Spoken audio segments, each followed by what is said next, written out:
always been intoxicated by the ineffable, the untamable. I always wanted to be messy and beautiful, just like the stars.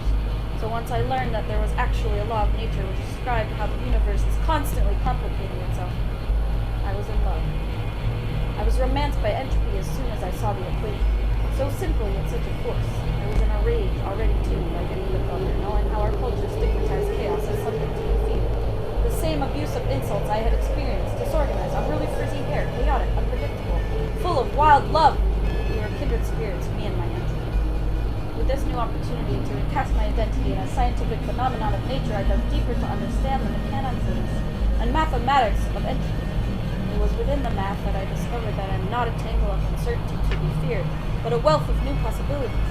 Entropy is the flow of nature to create new options, new combinations, new configurations of life, matter, information, and energy.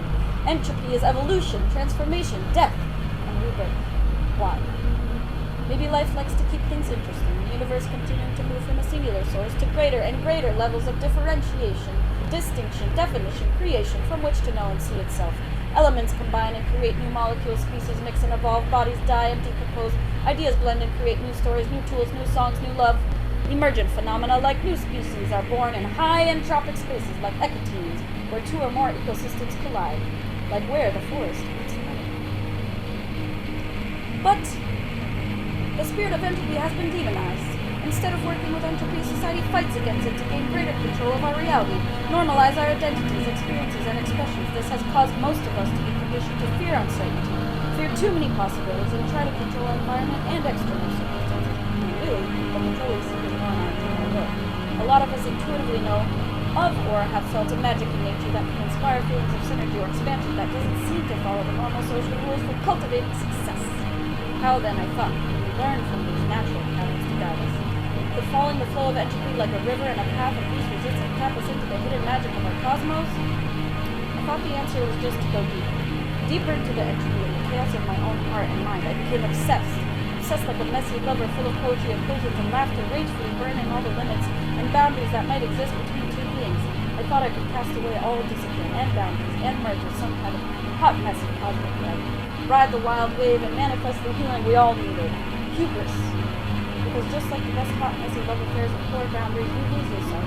And you can lose your mind as well with the sheer number of possibilities and complexities and truths to consider. One day I crossed the threshold. I leaned too far and looked over the edge of my own mind and into the infinite possibilities of an expanding universe. I was consumed by fear. I feared everything. The air I breathed, the water I drank, the food I ate, the ground I walked on, the love I had. It all became a poison in my mind, though I knew it was a poison of the mind. What I feared most was my weakness or inability to overcome the fear. I didn't know which way to go, surrender deeper into the darkness, or fight my way back to the light. It was a dance, and I had to gently and sometimes violently totter myself from the darkness back to solid ground, building up the solid walls of my reality and myself one boundary at a time. I wanted to love again, love math and entropy and the wilds within myself, but I knew there was some work to do. Conversations in community at the time had become engrossed in ideas of radical love and radical honesty. The radical, the square roots, the root of it, and learn to lean into the discomfort, which was promised to bring us growth. But not all of us have a truth that is just one clean and simple taproot. Most of us are tangled tapestries of love and contradiction, a spiral of doubt, growth, wounds, dreams splayed in many directions. The full and wild truth we each hold is a lot to bear witness to, even for ourselves sometimes. I started to realize my experiments, radical honesty and radical love, could sometimes become a violence to myself and others. My confusions and inner dialogues were producing more confusions and endless spiraling. I was lost then. I wanted to be wild, but not violent or harmful. I wanted to grow and learn, but was fearful of the messes I would encounter or create. Eventually, a friend, familiar with processes of recovery, offered that there may be a difference between the discomfort of growth and the discomfort of harm. If we push ourselves too far out into zones of uncertainty, that might be too great, the entropy too high, the storm too strong. There may be a truth too big for us to contain in our mere four-dimensional minds and bodies.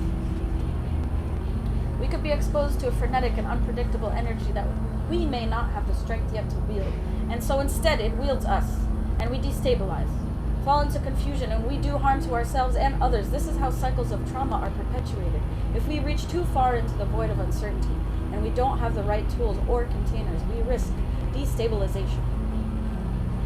So before conjuring as much chaos as we can and jumping to the wild unknowns, I can say from experience, it is best to gather tools and prepare just as one would for any great expedition into the unknown. One thing that fear has taught me is within it, there usually lies a key to unlocking the greater power.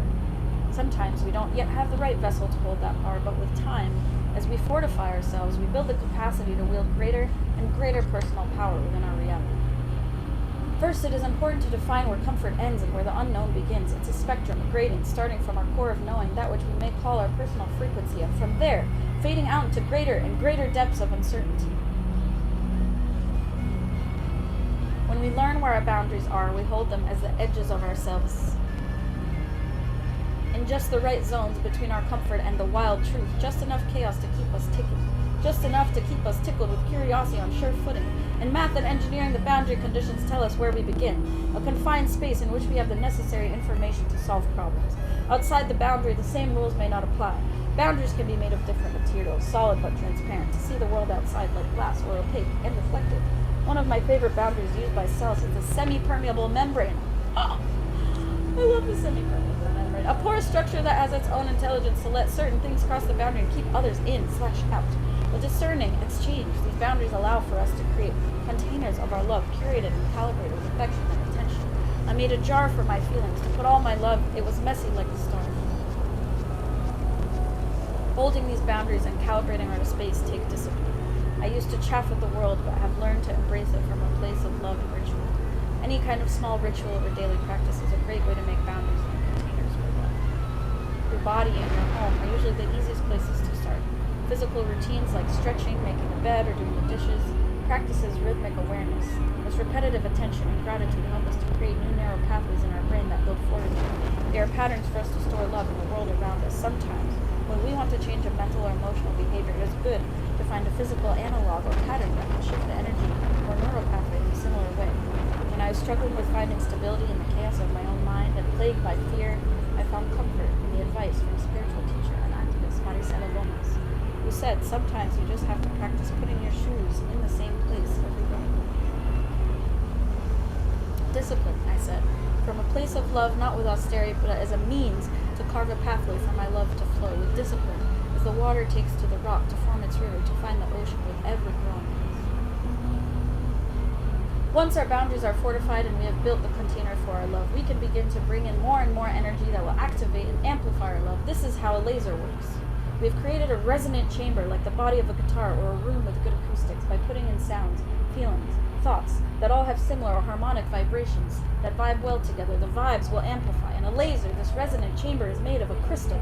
Crystals are just materials with atoms organized in very specific geometries. They can be arranged in square patterns, hexagon, parallelograms, or a combination of a few different ones. Based on these geometries, they can resonate with different types of energy or light.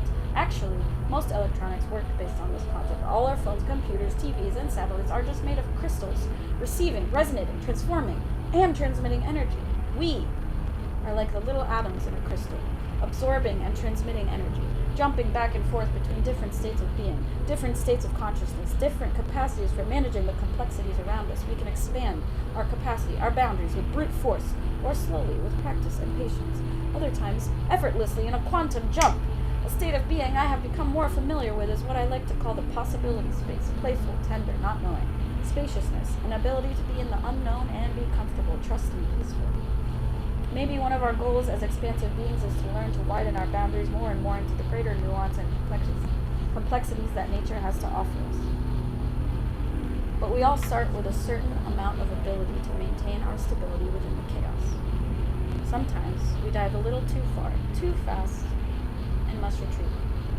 But through fortification of our boundaries and calibrations of our own personal power of frequency, we can learn to grow our capacity for greater and greater complexity, and more possibilities, and eventually focus the flow of entropy like a laser to transform our realities. A laser is made with light, electricity, mirrors, and crystals. Everything must be fine-tuned to the same frequency or vibe. The light, in the form of photons, and electricity act to stimulate the atoms of the crystal. Atoms absorb the photons and then emit them back out again, like taking a breath. In and out. What makes a crystal special from other material is that the atoms are very organized and will have the same repetition of atom types throughout the crystal. This means they all take the same size. Inhale and exhale.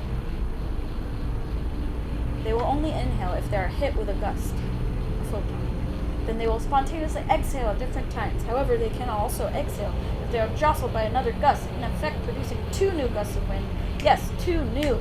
It doesn't make sense, but it's true. This process is called stimulated emission. Most lasers in the lab work using stimulated emission. However, lasers also exist in nature, and some use a different process called spontaneous emission. The laser reaches its climax state of lasing when there are more atoms holding their breath than inhale, the excited state, then holding their breath after an exhale, the grounded state. This creates a forbidden state in the crystal, one that was not in existence previously, called population inversion. Once this condition is achieved and the atoms exhale, they create a cascading effect of inhaling and exhaling in sequence with one another, thus creating an amplified wave of gusts or photons. To get to this state requires a lot of energy through a process called pumping, where more and more light or gusts of air are pumped into the crystal to charge up the atoms to an excited or inhaled state.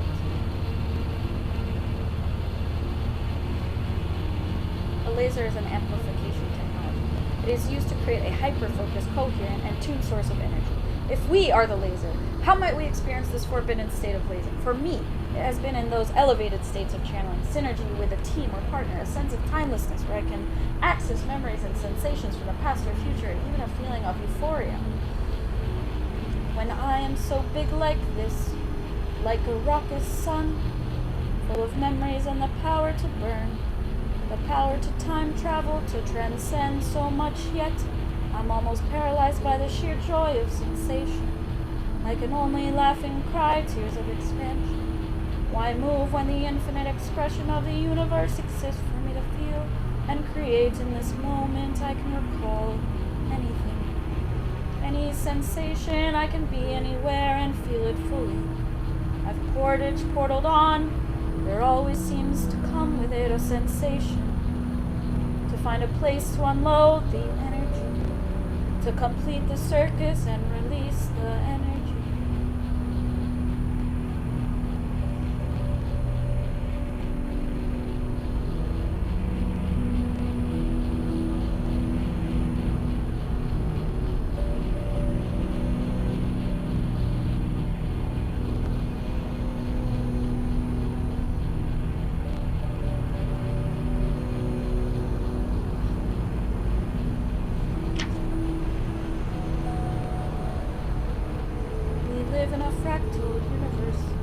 Which is to say that throughout the microcosms of quantum physics and the macrocosms of the galactic universe, the same patterns repeat over and over and over and over.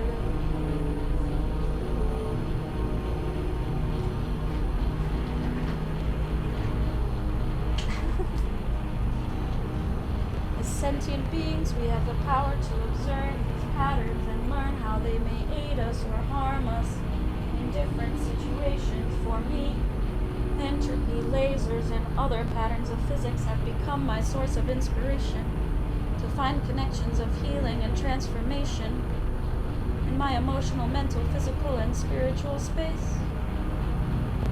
Patterns are like the universe's original technology, forms or processes used to hold or transform information, matter, or energy. Patterns abound in all spaces and levels of nature.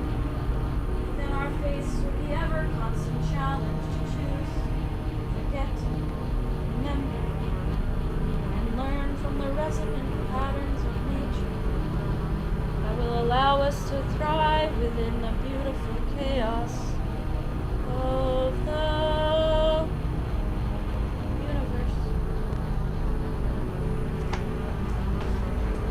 Huh?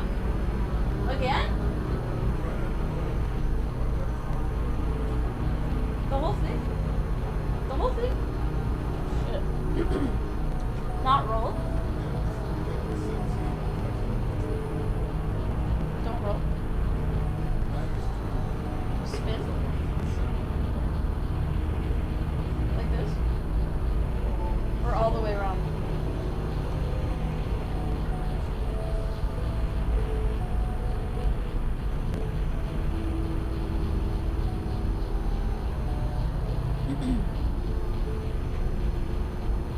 Get in a steady state.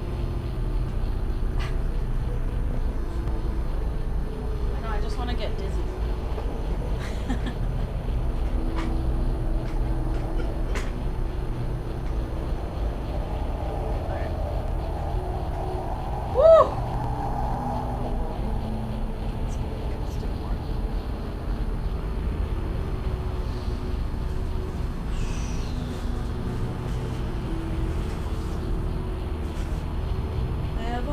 Been intoxicated by the ineffable, the untamable. I always wanted to be messy and beautiful, just like the stars.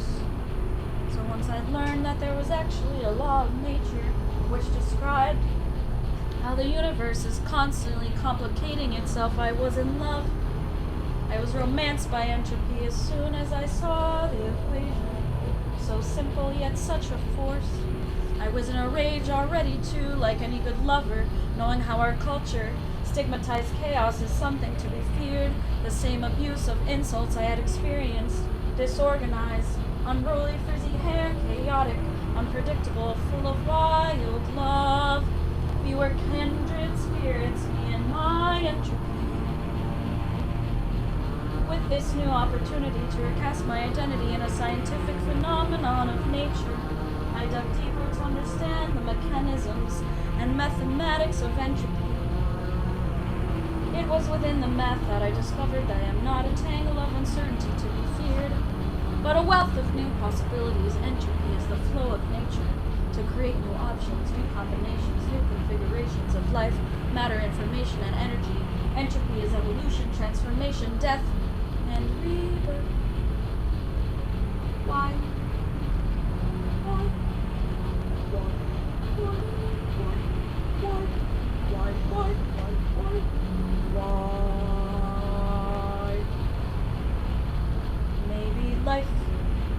Maybe life likes to keep things interesting. The universe continuing to move from a singular source to greater and greater levels of differentiation,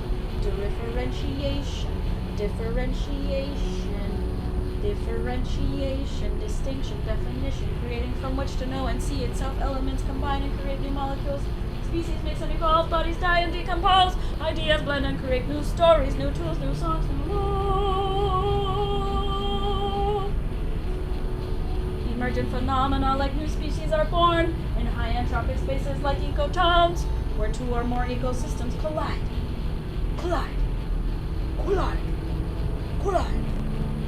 Like where the forest meets the man.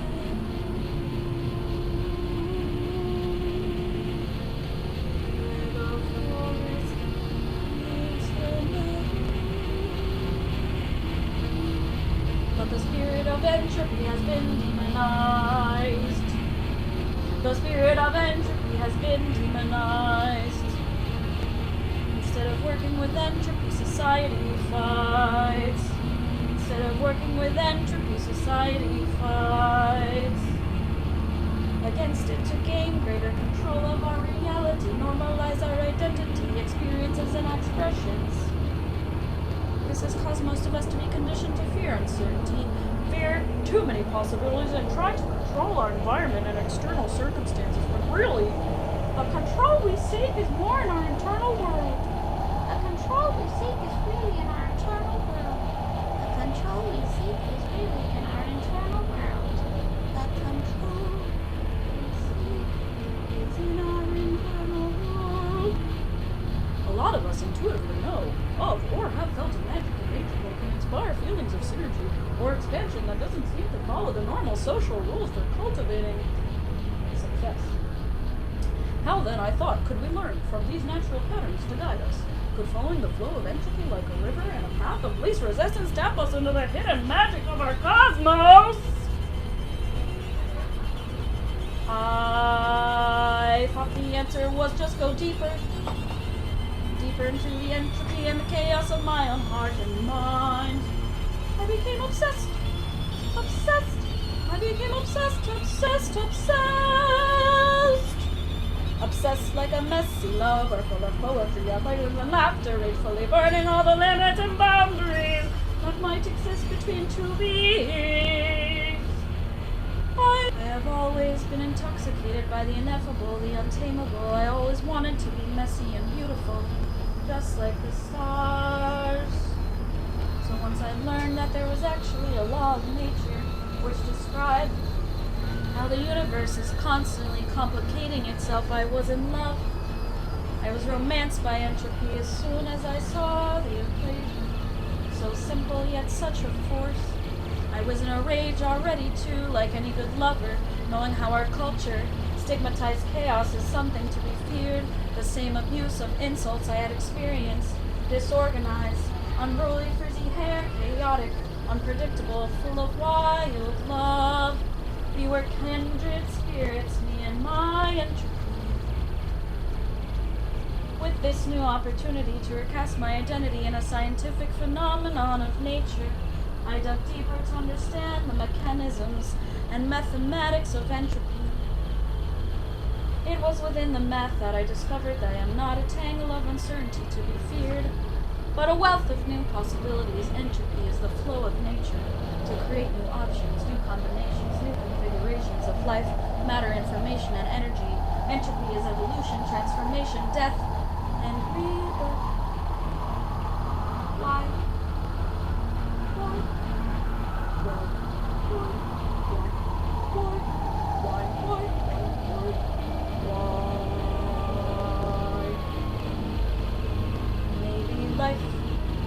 Maybe life likes to keep things interesting. The universe continuing to move from a singular source to greater and greater levels of differentiation, distinction,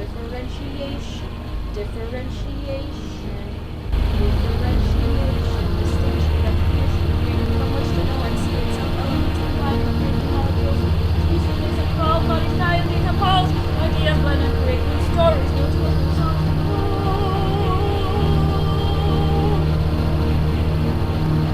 Phenomena like new species are born. My entropic spaces like protons, where two or more ecosystems collide.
universe, and I was consumed by fear.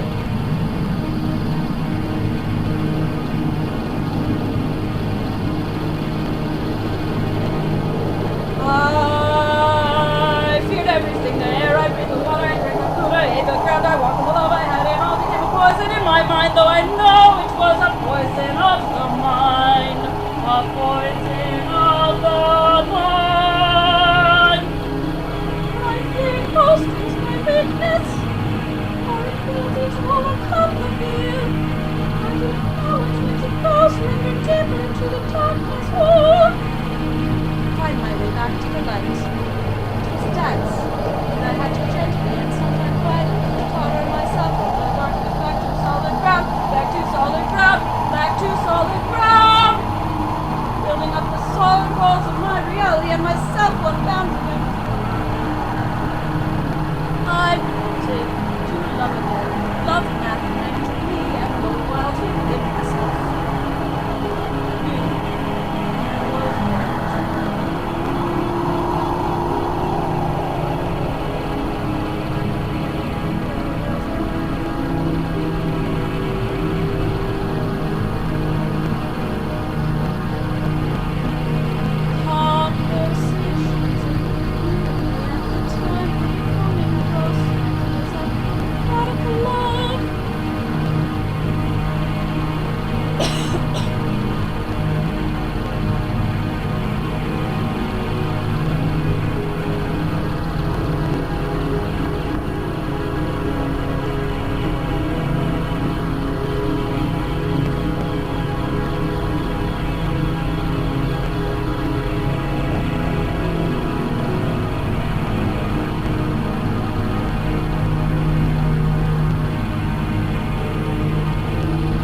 Always been intoxicated by the untamable. I always wanted to be messy and beautiful, just like the stars. So once I learned that there was actually a law of nature which described how the universe is constantly complicating itself, I was in love. I was romanced by entropy as soon as I saw the equation.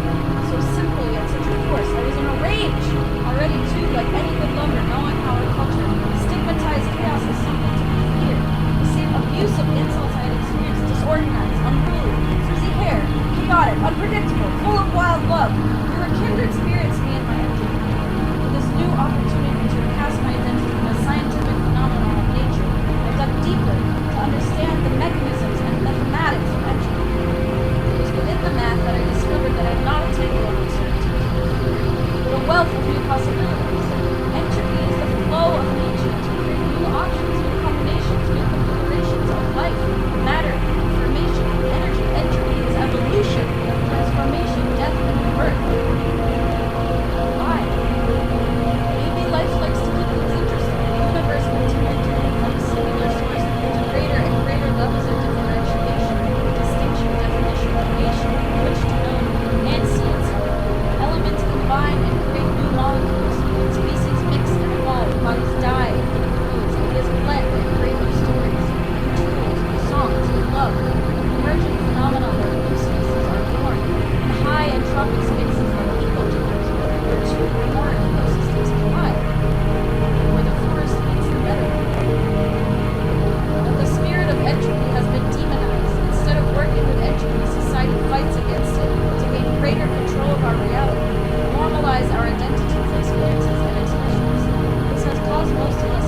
always been. I have always been intoxicated by the untamable. I always